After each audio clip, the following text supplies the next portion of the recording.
The story we will soon embark revolves around a man named Clark. But before I go on, I must tell my own song. For I am a simple girl with my dad, a simple man. On this trip, for there are no single men in my clan. I am looking for a husband to have a family big. I'm very artistic, whether it be music, art, or jig. But enough about me. It's time to talk about the man who changed Tory. Once upon a time, Clark was on a mountain climb. As he was walking, he came upon a flute. It was beautiful and normally would go for a lot of loot. Although he did not know how, he decided he would pay for lessons instead of a cow. He wanted so much to impress Tory, who in his life was a special she.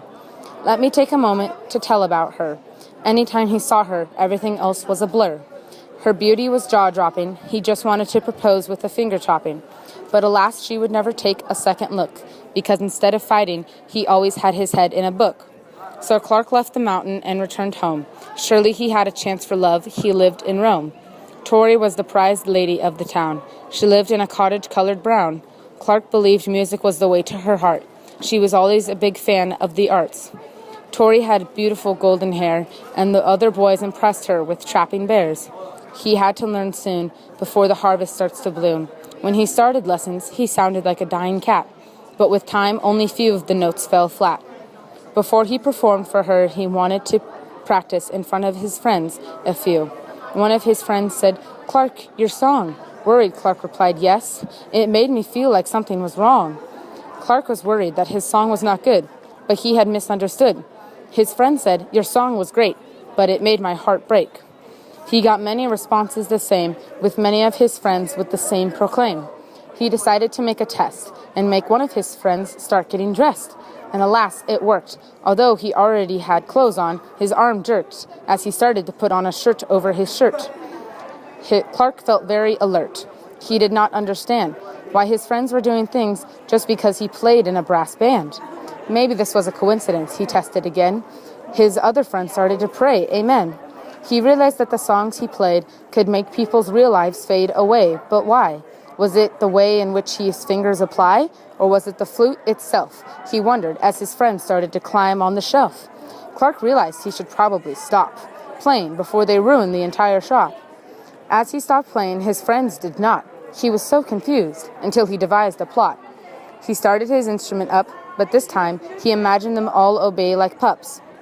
And they did as he thought, and all to the end was brought. His friends started to question what had went on, for it had been so long it would soon be dawn. Clark told the story of what he had witnessed. They almost did not believe him until they noticed all the mess within the shop. His story seemed truthful, but they made him mop. As he was mopping, the men did conspire, and the one who made them believe was a man named Tyler. Tyler told of a tale he had heard, a man who played flute and made people say words and do things they would not normally have done. He did it with a magic flute until stopped by a gun. Held by a man he had done wrong, who made him promise to stop manipulating by song. He broke that promise, and the flute was taken, and hid in the mountains, its powers never to be awakened. They returned to Clark, and Tyler told him the story too, made him a deal that he could keep the flute as long as he never used its power. But Clark had already time to think of a way to get into Tory's tower. So he agreed to Tyler's terms, knowing he would break them, but the flute would be taken after Tory condemned to marriage with Clark, as he decided to trick her, igniting a spark of love by playing her a song, and he thought nothing could go wrong. But things do not always turn out the way you plan. He would ask for her hand, even though he was not a rich man. He arranged the wedding with her father, who agreed to uphold the family's honor. Of course, Tory did not want to marry Clark, for he was not hot, even if he was smart. But Clark decided to make her a deal. If you spend a month with me and go to the wedding in May on day 3 and still do not like me, you may say I do not. Tory figured it was a long shot that she would ever love him. She figured the chances of her marrying him were slim, but she did not know he had a plan that would make him be her man. So the day came for them to wed, and a band played as he led them with his flute. She felt a wave of emotion like a sour toot.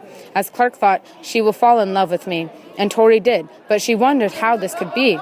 And when the moment of truth came, she said yes. He felt so happy. This was a moment of true bliss, and he believed he would live happily. Tyler learned and came to their house angrily and demanded the flute, but Clark was okay. Of course he would soon regret it, so cliché. But as time went on, he learned to stay at bay, for his wife lost her temper every day. She would yell about the silliest things, even about the way he sings. She was rude to everyone for no particular reason, but she loved him, even though his feelings were dim. The maid loved him and offered to run away, but he declined because she was not pretty. But he was beginning to regret being shallow, for he saw he loved the maid now. But it was too late, because he had paid attention to looks instead of the great personality she had to give, and he had broken his promises against the code of Shiv. For his friends hated him, he had been dishonest with them, and so he lived sadly with Tori. And many messages I leave, but most important, do not ignore, be careful what you wish for.